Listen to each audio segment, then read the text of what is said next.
What is up mga brotherhood? And today is Change Kusot Day. And this is the most busiest day of the week dito sa facility.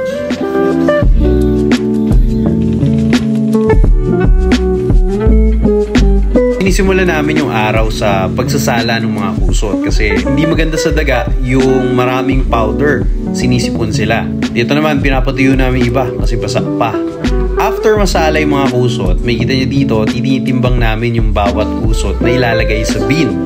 Kasi mas maganda, uniform yung bawat kusot sa loob ng bin. Habang inaasikaso ni Boss Bumps yung mga kusot sa bin, ito naman kaming dalawa ni Zai nagtutulong para mapaayos yung mga bagay-bagay sa facility para mas mabilis yung galaw namin for our operation. Ito naman yung paglilipat ng mga daga from old bin to the new bin na bago yung kusot. Yan. Napakahalaga kasi na ginagawa yan regularly. Kasi kung hindi kayo magpapalit, dyan nagkakaroon ng mga sakit and other complications pagdating sa breathing. Plus, baho din ng facility nyo.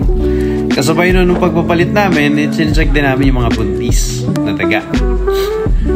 Sa araw rin na ito, isinasabay na namin yung pagpe-prepare ng mga feeds na gagamitin namin for the whole week. Sinasama na rin namin yung mga maternity bin or yung mga buntis na daga sa pagpapalit ng kusot. Kasi minsan ganito yung nangyayari. Benta na? Kasi lumaki naman eh. Oh, eh. Pwede pa yun nga, Zay. Ba't kaya sila namatay? Minsan may mga ganyan talaga, ang hirap iwasan. Hindi mo alam kung ano yung dahilan ba't sila namatay. Pero tuloy lang.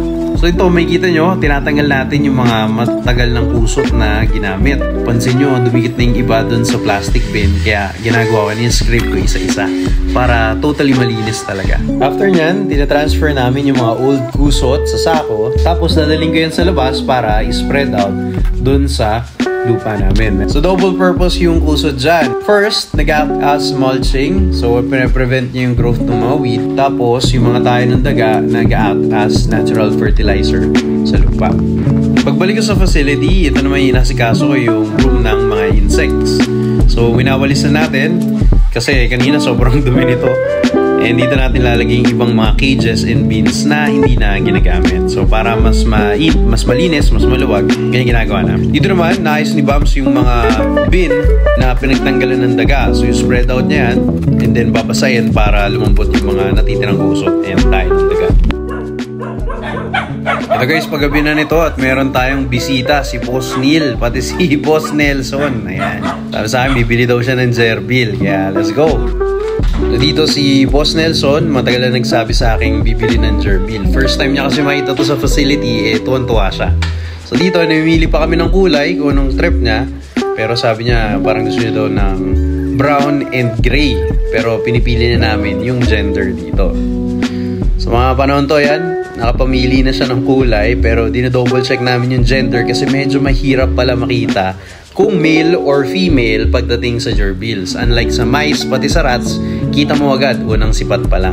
After makapili ni Boss Nelson ng gerbil, eto naman si Boss Bumps, tinulungan ako sa paglalagay ng sulignum dun sa mga kahoy.